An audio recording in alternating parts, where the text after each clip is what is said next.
Drax.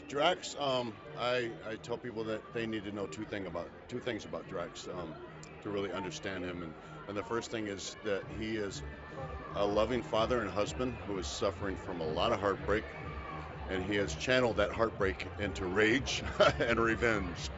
And the other thing is that Drax takes everything very literally, so he literally will take everything you say very seriously.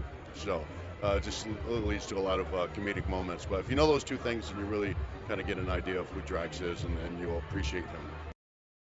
Well, after getting up in the morning, I mean, it's a little caffeine, a lot of caffeine actually, because they're usually were long nights, not much sleep. But yeah, it was one of those things that became my routine to roll into the makeup trailer, and sit there for or stand there for next 4 or 5 hours with my makeup team, putting my Drax on and getting me together and turning me into Drax.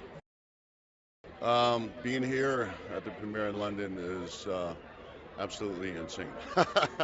I didn't realize it. I was told that it was going to be smaller than the Hollywood premiere, and if this is smaller, you really can't tell. But yeah, it's crazy as you would think it is. It's a little overwhelming for someone like me too, who's basically pretty shy by nature. Yeah, it's a bit insane.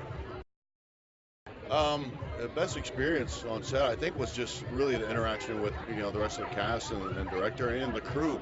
A lot of the crew, a lot of the makeup team, I became very close to, and they're kind of really close friends now. But I think that's it, just the interaction, with the cast. Especially, I spent so much time with Chris Pratt and Zoe and Sean Gunn and James Gunn. So these guys are going to be my lifelong friends, and I couldn't pick one moment. It was just, I mean, this was 6 months of every day just fun and fun and fun and more fun and just creative people being, I mean, making a movie it's incredible. I think it's going to be by far the biggest movie of the summer. Sorry, I'm rambling, No, no, no, that's but I'm great. so excited about it, and I'm really proud. I'm really proud of this film.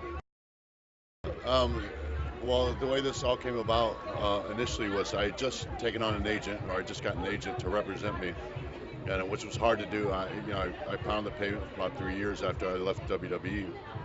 But he sent me in for this audition, and he kind of got my hopes really low.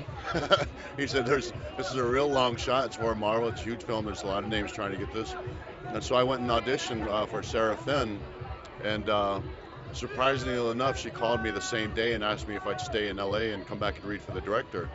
So I came back and met James and clicked with him right off the bat. I mean, just felt comfortable and just felt like I knew him, felt like he was a friend, and auditioned for him. And this went on for about 3.5 months of auditioning and screen tests. And finally, one day I got the call, and then the rest is, and Drax is born.